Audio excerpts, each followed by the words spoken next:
Hello, and welcome to another episode of The Ramblings of a Madman. I'm wondering when I have to start just condensing that to Rome, because people might not want to be associated with Yeah. a mad person, which is a bit self-stigmatizing. Anyway, before I go into that, and I'm so glad you messaged me what you did before we started this, because I would have introduced you with the wrong surname, because I had no idea you've changed your surname back. So welcome, Well, yes. Bon Thank you. Allen. Thank you for joining me. Thank you for giving up your valuable time.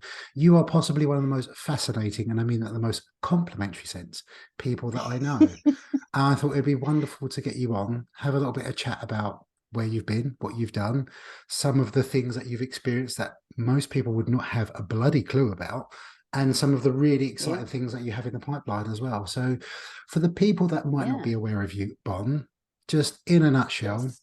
I guess what would you like people to know about you without distinctly knowing what you do for a living? Oh, that's a really good question. That's a really hard question. I suppose, how do you do it in a nut? It's really tempting. When you said in a nutshell, I was just going to do the Austin Powers thing of me in a nutshell. Um, but which tells me that I'm the right person to be sat with someone who's titling this The Ramblings of a Madman. We're on the same wavelength. I guess I just want them to know that I am a human who has life experiences that mean actually, technically, I shouldn't even be here, and yet I am. And that although that's where I've been, what it does mean is that any human on this planet who's been through something, no matter how bad they deem it or how much easier they think it is because it's less. To me, human experience is the same across the board.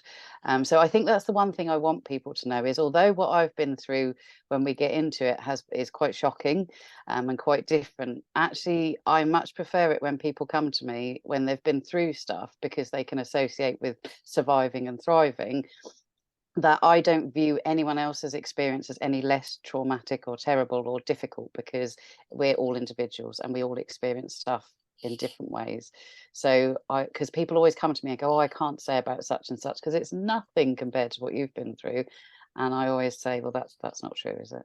So I think that is Well, the one thing I'd always want people to know is that it's individual. So whatever I've been through, don't use that as your benchmark for whether or not you can talk to me about what you're thinking or feeling. well, I do think that gives you an amazing capacity for being an empathetic person, but also I think there's an incredible power in that, and that all these shared experiences they help connect people, right? And I always think that Yeah. Yeah. in order to encourage, if we are talking about mental health and this message around strength in speaking, people to be vulnerable with us, they need some vulnerability reflected back at them. That's just part Yeah. of Yeah. developing trust and rapport, I think. So, Yeah. yeah, I think that's incredibly admirable, which is, I'm sorry if I put you on the spot there. I didn't warn you No, about that no, question. No. I just you think know I we, waffle.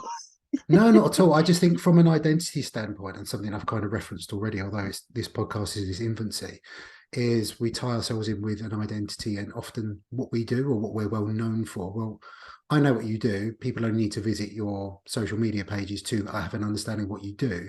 But the reason why I wanted to get you on here and have a little chat is to talk about you as a person, some of your experiences, how that's led you to this unique way of thinking about things, I think, in some capacity as well. Yeah. So, if you wouldn't mind, can we go back to the very start?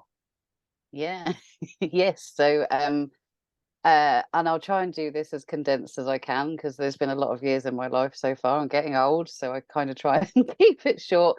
Essentially, the first 18 years of my life, unknown to me because I didn't really understand everything that was going on, I grew up in a cult, which we don't really think we have in the UK, but we do.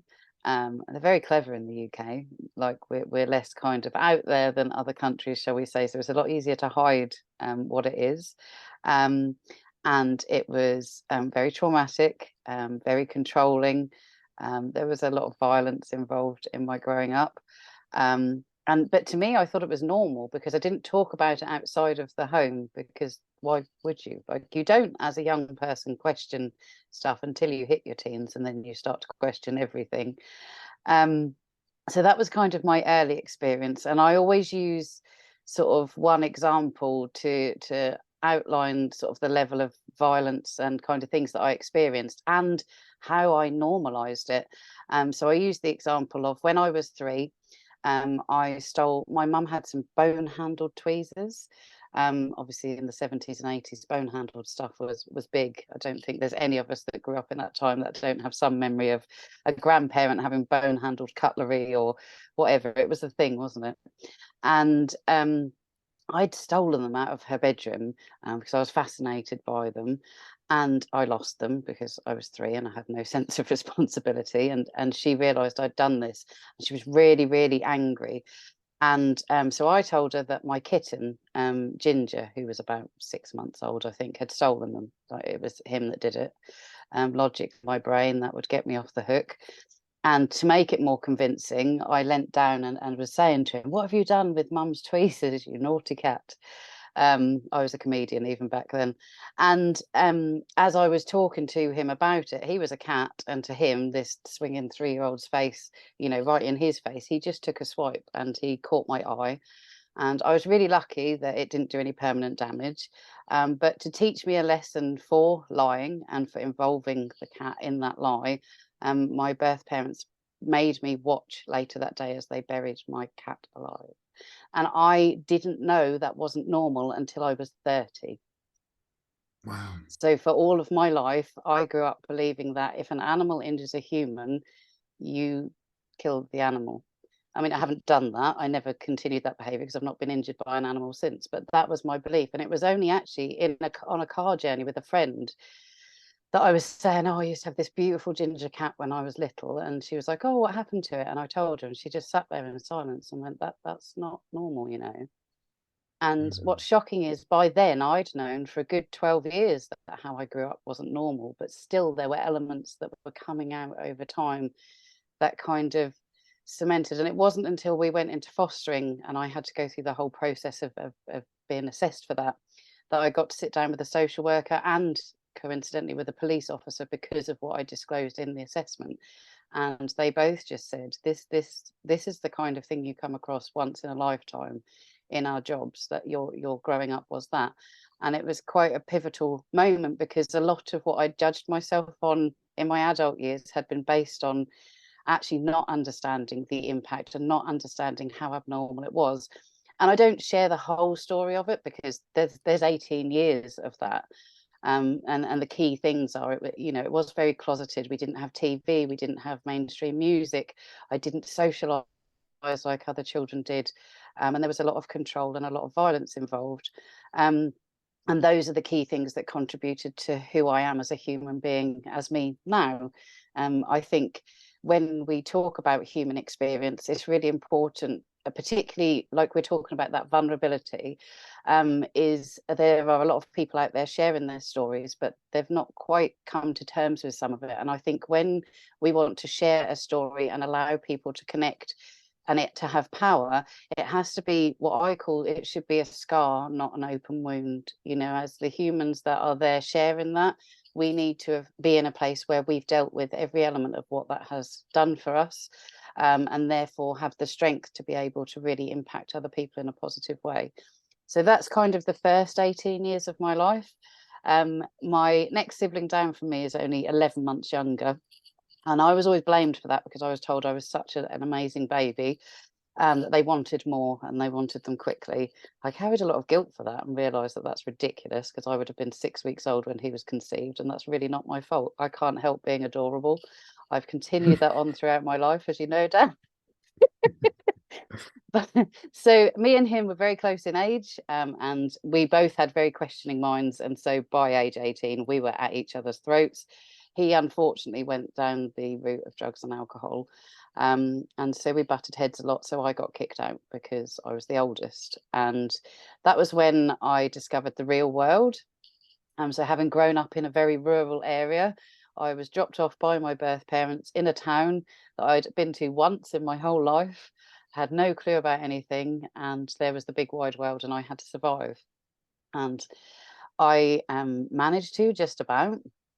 I went through some very deep and dark times with my mental health, and we're talking the late 90s. So, as you can imagine, there wasn't this open conversation. There was a lot of stigma involved in struggling with your mental health. I had no clue what was happening to me. I thought it was such a bad thing, and you know, all the things that are associated with mental illness.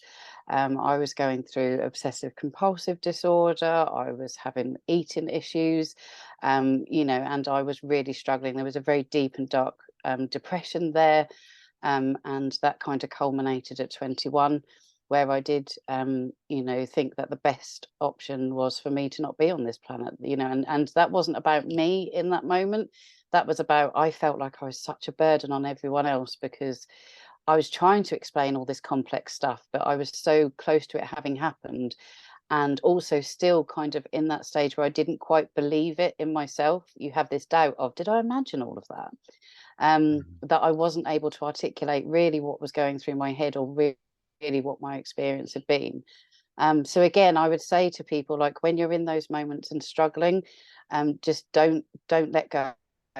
Like, literally, because you will have moments where you don't see the big picture, and I didn't. I thought that me not being here was the best answer, and fortunately I am still here. And it's not that you won't ever feel like that again after that point. There will be times where in life it will be really, really tough, and you will feel like, I don't want to be like this anymore. But you'll be able to recognize that actually it's not that you don't want to be here. You just don't want to feel like you do right now, and you don't want the situation to be like it is right now. And I think it's really important. Um, I know even in this last year, I've experienced those moments. We've talked about that, you know, in our times together. And I think what's so different now, and what makes me so happy, is that when I've had these moments, and we're, what are we, 20 odd years later, 25 years later or whatever, when I've had these moments now, I know I can go to a friend and say, I don't feel like I want to be here. And instead of it being, oh, what are you saying that for? That's stupid. They will say, I can't fix that for you. Like, you need to talk to professional people that can help, but I am right here.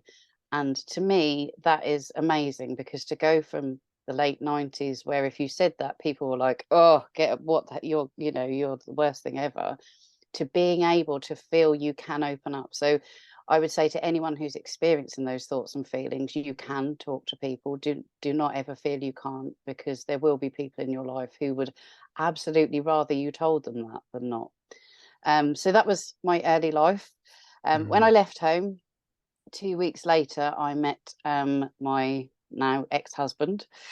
Bon, Um, is it okay just to yeah, pause you there just for a moment? Because I yeah, just wanted absolutely. to Yeah, talk onto that point actually about this yeah, strengthening speaking thing. And I think if we're very keen to talk about mental health these days, but yes, very infrequently do we talk about mental illness when someone yes, yeah, is debilitating, it's affecting their quality yeah, of life, and they do reach a point which yeah, sadly you reached, and they don't know where to turn. And I think when people are very rational of thought, they can't possibly get their head around the fact that this is in your mind at that time, and certainly something I've experienced myself, is it's a selfless act. Whereas I think people, yes, yeah, if you've never been yes. through I'm it, so think of that glad as you quite a said that. Yeah, selfish thing. yeah. But I've had, actually, from yeah, the other point of view, yeah. I'm so glad you've said that, because I've had people around me who have died by suicide over the last 20 odd years, and every time you hear people going, "Oh, it's so selfish," and it makes me die a little bit inside whenever I hear that, because you're changing your memory of that person, and it's actually not based on the truth.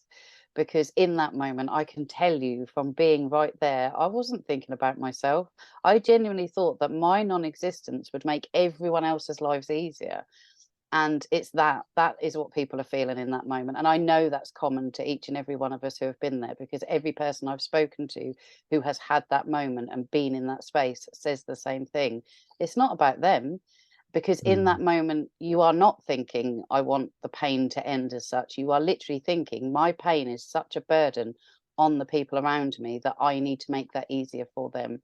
So I'm really glad you've said that, because I think it's so well, important for there's people so to much realize that. from, just speculatively from me on your formative years that would have contributed to you feeling like a burden anyway, by the sounds of it. Yes, So yeah, yeah, I think you can't possibly fathom that if you haven't been through it. And sometimes yeah, when the pain of yeah, existence is that much and you feel like a burden on everyone else around you, it yeah, feels like the kindest thing to do. So when you're a very yeah, rational mind and your opinion may be that this is an incredibly selfish act, that's not what someone who is no, going through the darkest depths of mental illness they're not of rational mind. They're not thinking about these No. things. They're not thinking about the consequences that, people may possibly think of them that way. So thank you for Yeah, sharing yeah, that. absolutely. No, and I think that's also why it's important to say that human experience is so different, because someone else might experience a situation which on the face of it to other people might not seem that serious, or that it could cause you to feel that bad, but for them it could. So it's really important to also have that balance of understanding that it isn't the most traumatic things that always cause these. It can be something else, and we should always view whatever someone says to us with compassion and an understanding that that is their individual experience. So I think those are two really important points. Mm. Yeah. Sorry, I So paused you when yeah. you. No, don't Apologies for pausing you. apologize. I mean, No, no. you mentioned your husband, or your now ex-husband, Yes, as at the next stage of your yes. life. So yeah, so I met him 2 weeks after I'd left home. At that point, no one knew what my childhood had been, because to me it was still I thought everybody's life was like that, and you just don't Mm. talk about it because When that's you say life. cult as well, Um, if you don't mind me asking, everyone has this conception of a cult in their mind. What was that yeah, to you? Was it associated with religion, or was it yeah, certain yeah. prolific figures that you had to follow and abide by certain rules? So it's kind of a mixture. So it was based around Christianity. And in I think what interests people is I don't have a problem with religion even now, because to me, actually, for many people that creates hope, and it can create structure and balance to their lives. I think we should all believe there is something bigger than us out there, because it's can be really helpful. But I also believe that there are a lot of humans who do a lot of bad things in the name of religion, and that's where we kind of lose that crossover. So there was a religious element that kind of ruled overall, but there was one person that ran that organization, and their word was gospel, so to speak. And it was very much based around their interpretation of the Bible, the things in it, and how they then manipulated that to get everything they needed to out of the people who were part of that. It was very much a control situation. And I think what people also need to understand is it's not stupid people who get caught up in these things. My birth father is a very intelligent man, but they were vulnerable at the point where they became part of this, and that vulnerability was what allowed someone to then elicit that control. And because things got better in that situation, perceived to be better, then that's someone who's there for life. Mm. And to this day that is a part of their life. So yeah, it's an interesting thing. So it's a mixed element of religion and this control of this one charismatic um, individual, which I later found out in my mid-20s he had actually been prevalent in the town that I ended up moving to, but had been chased out by people in the town because they were becoming aware of who he was. So Oh, okay, it wasn't that interesting. people weren't aware of him, but because we are so blind to things like cults in the UK. I know we're kind of getting better at it, but we're talking the 70s and 80s and 90s. We didn't have that knowledge to understand. Safeguarding wasn't such a thing. Mm. I found the other day my school reports from when I was 4 and 5, which is the time that we joined. And if you read the one at 4 and you read the one at 5 now, you would know something happened in that year. Mm. And any teacher now would be like, right, we need to do this. But back then we just didn't. So it's kind of also understanding with our human experience that things change over time, and Yeah, our understanding as human changes. yeah, I gather at that time, and I wonder whether it would have been the question that a lot of people, or probably teachers, would have been asking from behaviour and things like it's like, what's wrong with this child, rather than Yes, yeah, absolutely. Yeah, how it would be viewed these yeah, days, as in what's happened to this yeah. child. Yeah, if you read my school report in the second year, it says, she needs to learn to sit still and listen and focus. And I'm thinking, yeah, I probably did, but there were reasons I wasn't sitting still and And I you're a wasn't bloody listening and I child. You were a wasn't bloody child focusing. at that I point. was a Yeah. child. I was 5 years old. Mm. So that's kind of, yeah, that's those things. So I met him 2 weeks after I'd left home, and I'll try and condense this down. We were together for 25 and a half years. During those 25 and a half years, obviously we got married. We tried to have children. Unfortunately, I couldn't. Um, and we experienced a few losses there. Obviously, I know now I have an autoimmune condition, so that impacted that. And at the time where we were going through that, the NHS didn't offer support for immune issues when it comes to fertility. So that's just an age. Again, it's that, you know, over time we learn more, things change, and you do have to really accept that wherever you're at that point, it might be different in the future for other people. I think that's a big part of being able to come through stuff and be okay. And when over the years, you know, in the early years, he was very good. He was there. And I always joke and say I should have picked up on this from the very day I met him. So when he was 40, he was diagnosed with autism. And the reason I say I should have picked up on it from the day I met him was that his chat up line was, none of my friends wanted to go out tonight, so my mum said I should ring you up and ask you out instead. And it's literally a statement of fact. He had met me in the afternoon. He had gone home and told his mum, I met this girl. She was really nice. All his friends had cancelled on him. So she said, well, why don't you ask her out?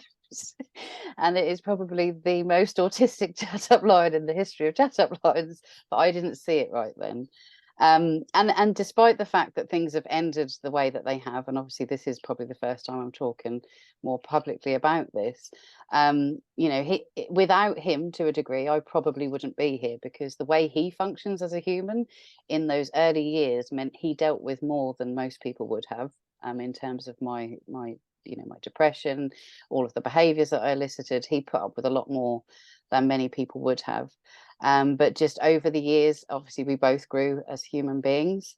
And I learned a lot more about the world around me. I learned a lot more about how relationships should be.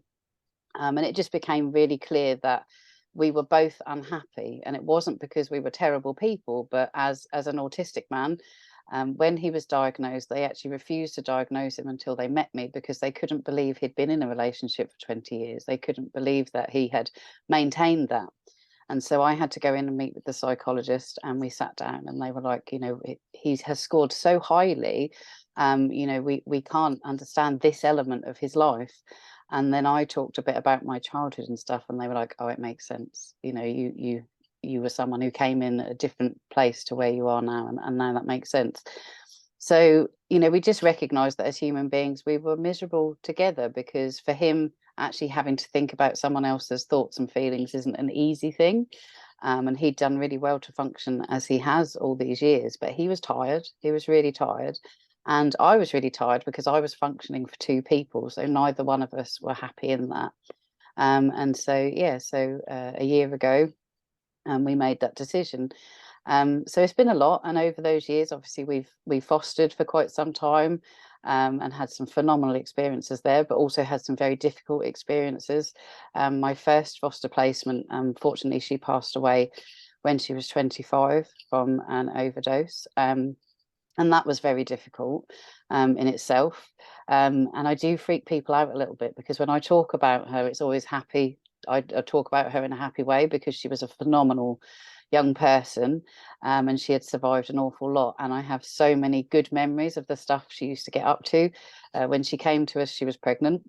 I caught her 8 months pregnant, wrapped up in a duvet, trying to fly down the stairs on her arse, and screaming at the top of her voice. And I was like, what are you doing? This is not good.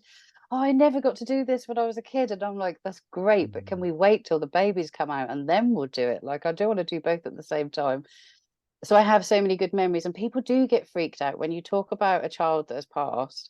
If you talk about them in a really positive way, people find that really hard to deal with. But that's how I remember her. I know she's not here, and I know she's no longer with us, and I am very, very sad about that fact, because she was a phenomenal human being who should be here. But I also I'm sorry understand for the your pain that. loss. No, well, we've chatted here, haven't we, Dan? I think we both, you know, understand that it's something that's hard for people to accept, and deal with, and it's always going to there's always going to be that hole. And I think that's the thing with loss, is there's a hole for the rest of your life. There is that person shaped hole, and we can acknowledge that. And understand, and it's okay to actually have days where we're just like, do you know what, if they were here right now, you know, I've been, when I went to Finland, because she loved the snow, and I remember the first time I went, and there was just a moment of sadness of, I wish she was here for this. And we should always allow ourselves that, because you only feel that because you got to know and love that person, because they were part of your life. You only feel that because they were a good thing. And then you can go back to, I had that good thing. And sometimes it's not for the amount of time we would like it to be, but we still got it. Like, that's the important thing. And we should never be afraid to talk about them, to acknowledge their presence or the lack of. So yeah, that was particularly tough, because she was an awesome human. I have some great, she dressed up one of our cats in her baby clothes when she was getting ready, and I have some great pictures that I can remember her for the rest of my life. And then our last fostering case was our hardest, and we were due to adopt the children, and everything was going really, really well. This was back in 2018. And it was a really sad case, because the birth parents had learning difficulties, and they loved the children, actually. They just weren't best placed to take care of them full time. And so my background, I grew up with an auntie with a learning disability. So it's something I'm quite passionate about, and understanding how people live their best lives with that as well. And we both really felt that these parents should be a part of these children's lives, because that is part of your identity, where you're born, no matter what. And it's changed in adoption over the years. We've gone from the years where we would adopt children and then pretend they never had a life before us. We do now recognise the importance of identity. And the court guardian was like really happy. It was like, this could be amazing for both the children and the birth parents. Will have that closure, but they'll still have that relationship. And there was one social worker who didn't like my weight, and who didn't like the fact that Jake had autism, and she used them at the very final court date to overturn every decision, and so we didn't actually get to adopt them. And it was really, really tough, because there was no logical reason. And the irony was, as soon as that decision was made, the county had come back and said, but you're still foster, right? And I said, if we're not good enough to adopt, not good enough to foster, because fostering's harder. You work with children for a shorter period of time, they come and go. Adoption, they're part of your family, you do that work, and that's that. So that was quite a tough time, but that was the point at which I started to think differently about my health and fitness as well. And obviously in amongst there, over the years, the bits I've missed out, obviously I do have an autoimmune condition, and went through a really tough time with that in my early 30s, where I ended up in a wheelchair. And we were told it was likely I wouldn't walk again. So yeah, there's been a lot, and that's it in a nutshell.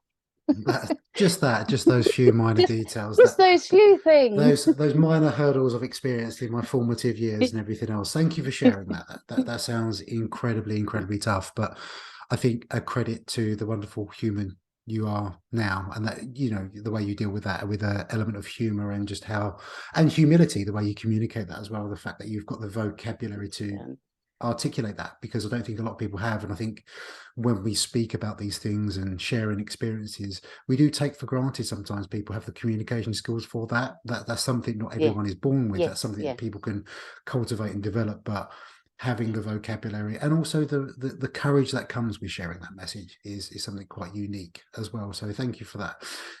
Bon, do you mind talking a little bit about? I'm actually going to ask you about your job now, because I know your position is something that we have spoken about in private many a times, from a representation point of view in health and fitness, and your approach, which is more from a body neutrality point of view.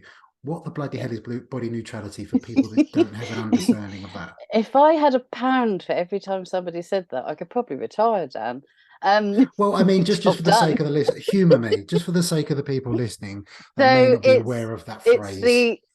It's the very unsexy, very middle of the road cousin of obviously the body confidence movement, the body positivity movement. At the other end, we have like fat phobia and all the rest of those things. This You don't have sits to whisper right it, in the that middle. people are actually actively tuning in to listen to this. And Yeah, it's they good, don't want to hear good, whispers. good. Yeah. So on the one end of the scale, we have people who say, it's okay to be fat, love your body, it's great, it's wonderful, let's do this. On the other end of the scale, we have people who say, oh, how dare you be like that? You should be doing something with yourself. And obviously, as someone who for my entire adult life was very overweight, that was really confusing, because I didn't feel very positive about how I looked, and it didn't matter how many different outfits I put on. And I definitely didn't feel confident in my underwear. I don't know why that's what they all do.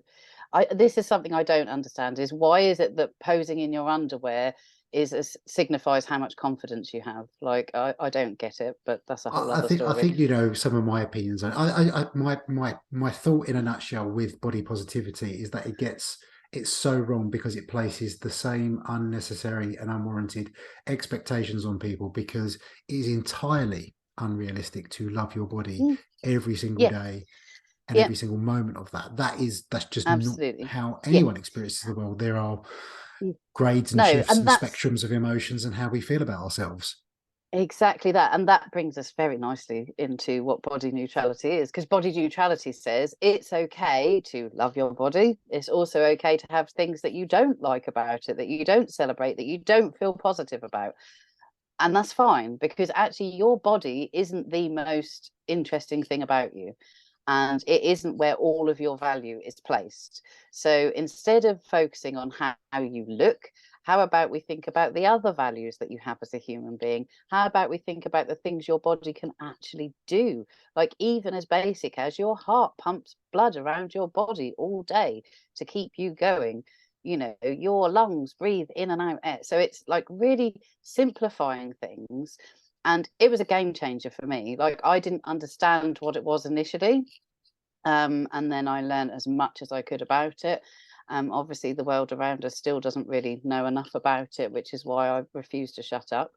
And it is that thing of, it's okay to feel bad about how your body looks, because that's natural. We are surrounded by a society in which physical appearance is still something that's so celebrated, and we have these very warped ideals on what makes a good human. And I want more people to understand how good of a human they are, and that it has, can I swear? Am I allowed to swear? You can That it say whatever you has want. it has absolutely fuck all to do with what you look like, literally. And I use this example, and this is me just showing just how powerful that is, because did anyone value Stephen Hawking's contribution to this world less because of how he looked? They did not. So why is it that every day we have men and women the world over judging who they are and how the world views them based on their appearance? It's Because a societal constructs, isn't it? Like it is, it's isn't it? that those And it's ingrained things exactly that that. are.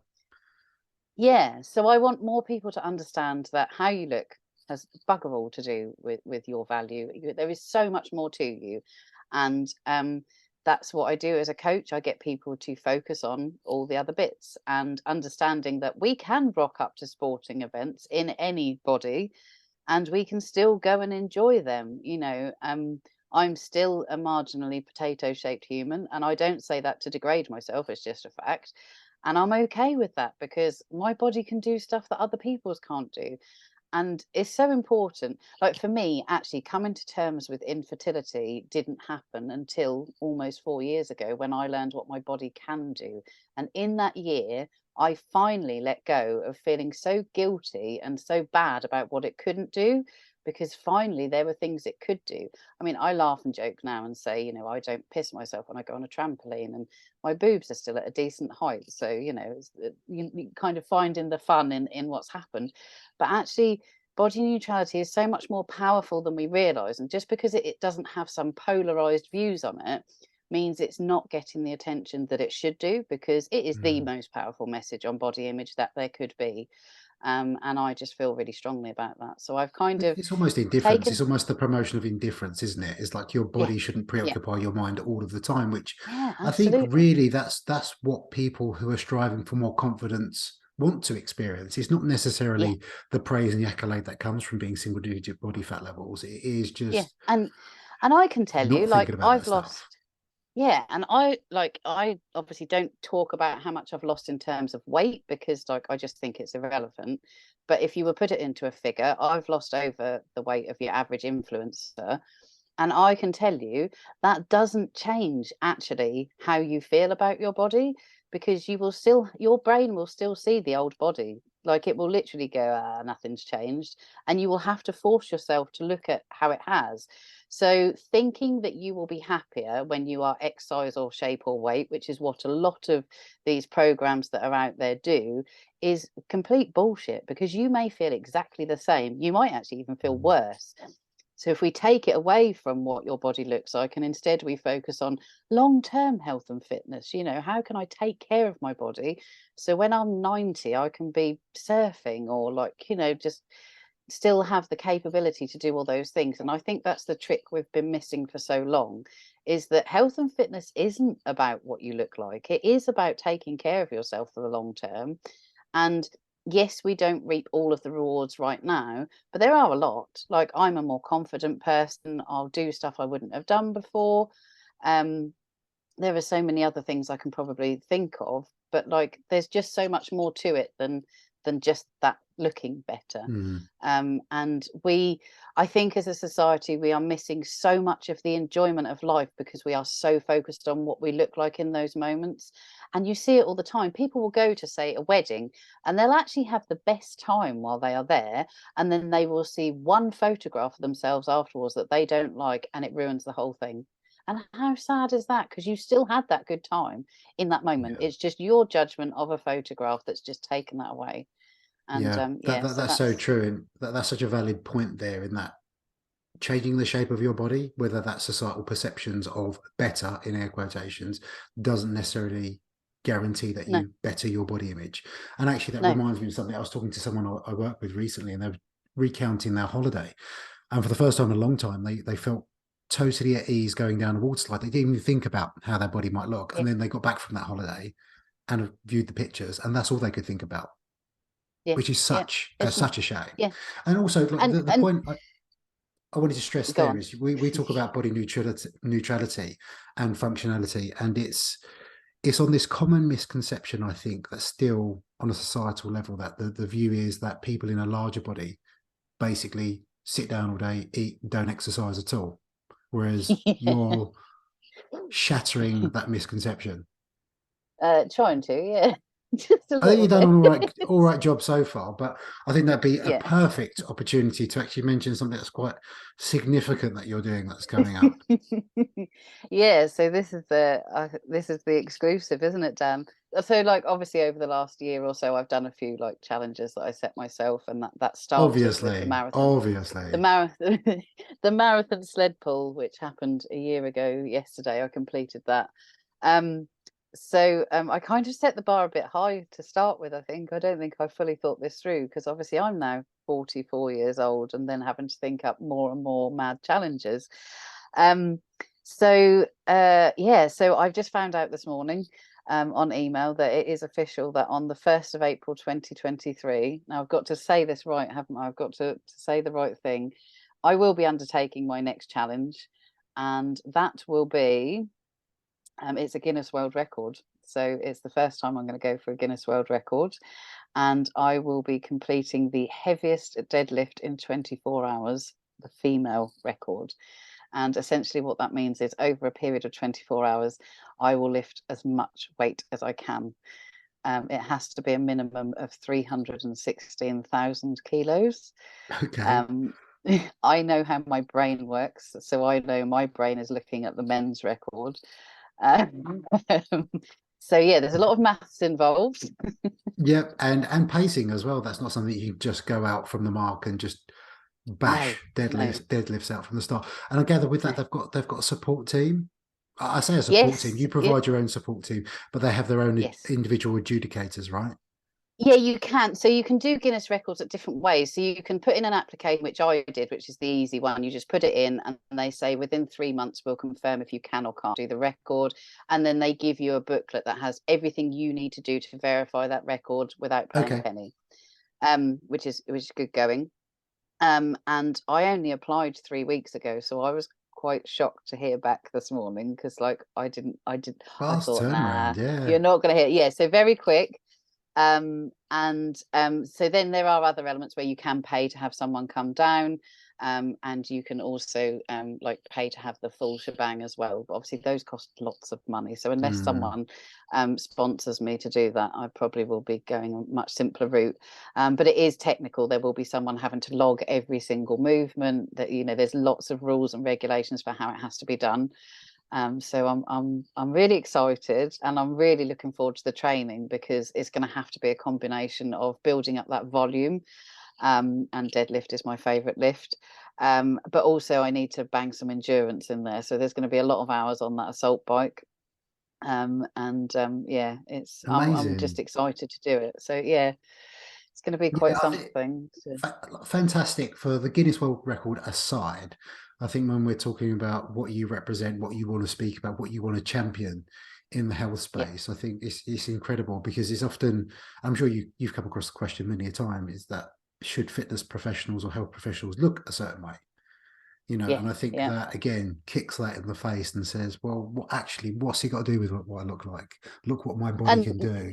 there is exactly that. I get a lot of not abuse, well, abuse is the right word, I guess. Really, I get a lot of negative feedback from people who believe that I shouldn't be in the profession, and I will argue time and time again that I absolutely should, because people who are struggling with their health and fitness, they actually need people they can identify with. And you know, where we have the body positivity movement, although those may be people who are in larger bodies, they hold a view that not everyone can identify with. So although we do have some larger body representation, it's not something that people are going, oh yeah, I get that, I'm just like that. So I think we need more coaches who have different shape and size, because I always maintain as well, it's not just a larger body thing. Like, people of all shape and size bodies have those thoughts and feelings. It is not unique to being in a larger body. I know people in smaller bodies who have the same thoughts and feelings. So we Mm, need to stop separating ourselves out into those camps. But I am aware that I have a larger body, and that is actually what makes me a good coach, because I am someone that people, women in particular, who are in a certain age group, who have struggled, and who struggle with these 6, 8, 12-week programs where they're going to drop a whatever, because they don't address what their core issues are, and that is A, how they feel about themselves as a person, and B, you know, just like having, it is the brain is the first thing in these people that we need to work on. Your mindset, where you're at, understanding why you are where you're at, what it is that trips you up. And I only really realized that because at the point where I made the decision to do stuff for myself, I'd actually gone for my consultations for gastric surgery, because I was convinced that was the only way I was going to be any smaller. And during those consultations, you talk through every last bit of it and how it's going to impact your life in the future. And I just remember them talking about, you know, how your eating will have to change, and you won't be able to do this and you won't be able to do that. And I came away from that appointment and I thought, but my brain isn't going to change. I'm mm, still going to want to do the same stuff. So why am I going to do this? Because actually, it's not going to work, is it? And I guess that was kind of what really switched me into trying to understand what it was that had kept me in that space for so long, and how I could get myself out of it. So yeah, yeah. there's a lot more to it, and I think it is important that we empower people by allowing them to have people to associate with. So although I know there are people who think it's an abomination that I'm even called a fitness coach, I'm not going anywhere. And unfortunately, I've had 2 years of building up the confidence, and now I'm ready to shout loudly about this, and I will Yeah. be continuing to do that. Good for you. I think, look, in terms of representation, that's really important. Obviously, hopefully that goes without saying, although that is still a mystery to some people.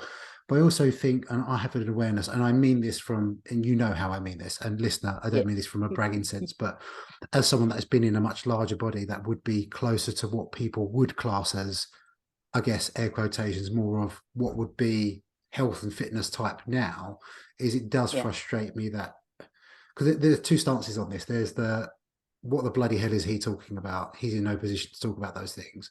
Yeah. But also Yeah. that if there aren't people like me and people that are of what would be classed as closer to those health fitness body Yeah. ideals talking about this as well. How do we champion this stuff? How do we elevate it so Exactly. it gets to a position where Exactly that. people are actually talking about it? How do we get people of multiple different sized bodies speaking at Yeah. fitness expeditions, because you've Yeah. got the Yeah. other side of it where you see the glorified bodybuilder side, which we know isn't entirely healthful all the time, and Yeah. they are the Yeah. people that are being paid large sums to speak at seminars that don't necessarily really know what they're speaking about from a health perspective. Yeah.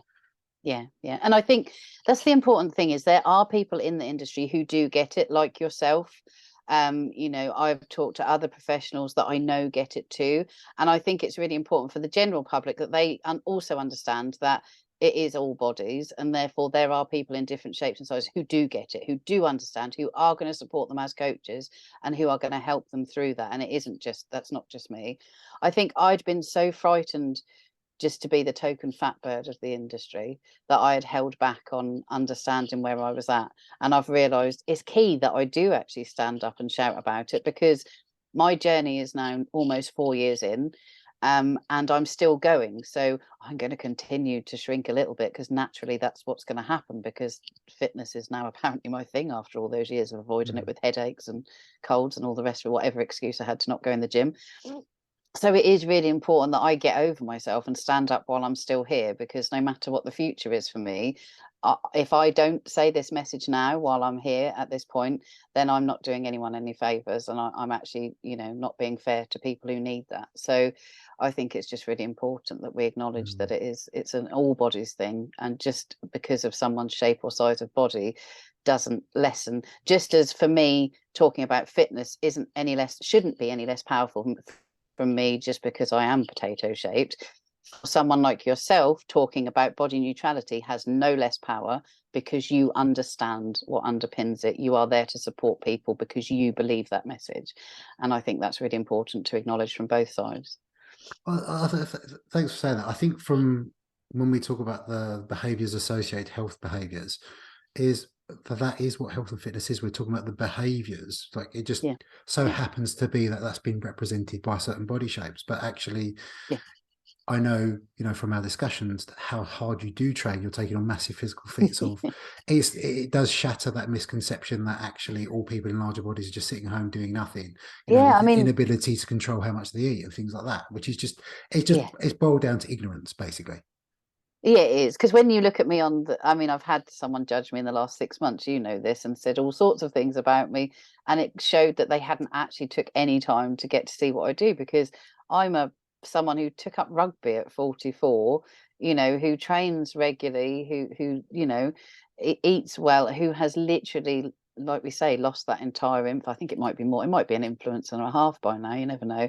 But like, there are all of those, That's how all that's how we're judging weight loss That's how now, you do weight by loss now. influencer. Roughly, Lose an I've lost it. influencer. Lose Yeah, an I've lost an influencer in influencer's 4 years. arm this week. Yeah, I like to use that example because it just shows just how ridiculous that whole thing is, if that makes yeah. sense. Like, to me, it's just making fun of that.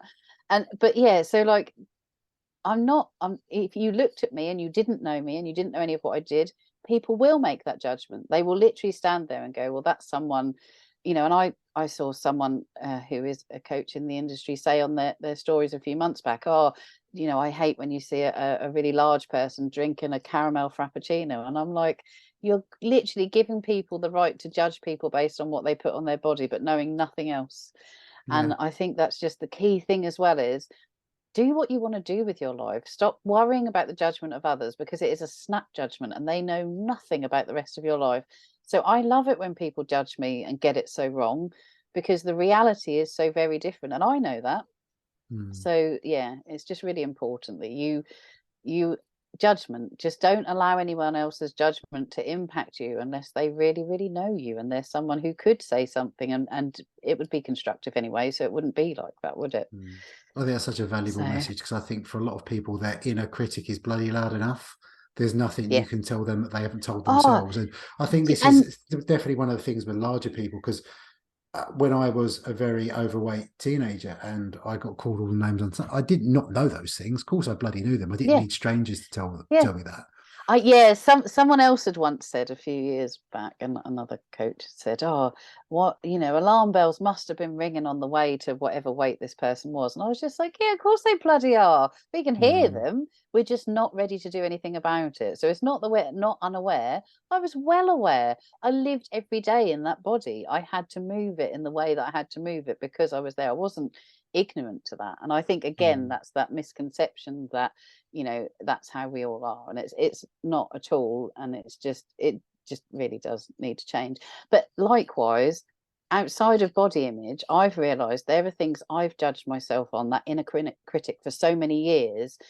And hindsight is a really important thing. And actually, although we say, oh, it's great having hindsight, but it's after the fact, actually, with a lot of how we feel about ourselves as adults can be based on younger experience, and learning about that later on, we can then let go of those things. So like for years I've judged myself.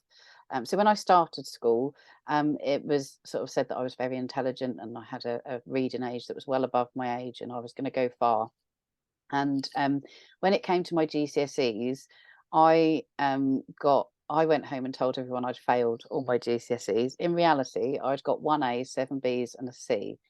Until about 2 years ago, I still judged myself as having not done well at school.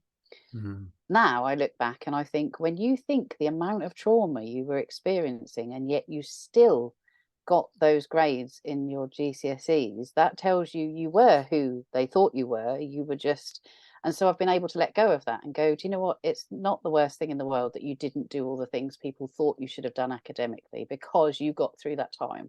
So I think that's another really important thing, is that as humans, we can revisit stuff with hindsight, and it will let you let go of things that you hold about yourself. That inner critic you give yourself is Yeah. really important. There's so many facets to that, I think, because that's a prime example of cultivating self-compassion and actually looking back at that person, having empathy for them, but not Yeah, treating them like they're absolutely. defective, like they're not part of you. No. But also, like, moving forwards with that is, having a better understanding of yourself. I think that helps us relate to others, because there is a huge Yeah. empathy gap, I think, sometimes when we speak to one another, and just the way social media has this ability to dehumanize people, is that if we can't Yeah. connect with them on the most basic level, is it's almost like people don't want anything to do with them personally without any understanding of them. Yeah, and I think something that for me is so important is, I think many people are struggling because they think they've got to be like that Instagram carbon copy of what people look at and what they think they should be and how their lives should be. And I know we chatted about this briefly when we first met. I said about dating, and how boring would that be if we all looked the same, and all had the same peach-shaped bottom and whatever, it would just take all excitement out of it. But it's the same as humans. Like, why are we all striving to be the same as everyone else? And there is so much power in accepting that you are different to other people. Like, embrace the weird, for crying out loud, because like it makes life better. I have such better friendships and relationships with people being myself, and myself is a slight dickhead, as we all know, than I ever did when I was trying to fit the mold. I spent several years of my life wearing Jules jumpers and scarves around my neck, which, if you know me now, you'd be like, no, you never dress like that. But actually, I was trying to be what I thought people Mm. wanted me to be. And it was so uncomfortable and it was so tiring. So actually, just let go, be you, like, do those, I unless think your tendencies are to be a serial killer, in which case, don't do that. don't I be don't. yourself. Yeah. There's this, yeah, there's big push to be authentic. And I feel like sometimes it can be inauthentically authentic, especially with Yeah, stuff we've spoken about with business mentoring and people yeah, promoting yeah, certain things. Like, your USB is you, but here, follow my yeah, blueprint and be exactly like me. Well, that yeah. is in Don't do that. direct conflict of what you've just said. Yeah, So the whole idea of being absolutely. authentic is we're all deeply flawed humans. We all have our quirks. We all have our weirdness, Yeah, and we all have things the way that we like them, and we're not going to agree on everything, and actually that's okay. It doesn't yeah, mean you can't find absolutely. commonplace or something that you get on with people about. Bon, you're wonderful. Thank you for your kindness. Thank you Thank for your you. honesty. Thank you for your vulnerability. Thank you I for having very me. much appreciate you. Just for the sake of the listener, if they want to go find out a little bit more about you, where can they go? Yeah, Instagram's probably the best place, and it's just at Be More Bon. That's it. Yeah. I look forward to hearing more about your challenge, and I think we possibly revisit this chat and speak about it if you can move afterwards, not directly afterwards, but possibly a little bit like that. For Yeah, those of you just like that I'll be. have, yeah, after a few massage treatments, maybe and a couple of weeks off. Yeah. For those of you that have tuned in, those of you that have enjoyed it, please do tell other people, subscribe. I think I've mentioned a couple of times before. This is I've taken a bit of a risk in that I haven't pushed this out to all podcast outlets. It's only available on Spotify. So being non-insta famous and all that, if you enjoy it, tell your mates. If you've got anything negative to say, keep that to yourself. And if nothing else, it's done exactly what it says on the tin. This is Ramblings of a Madman. I might condense that to Rome in a while. Thank you for listening.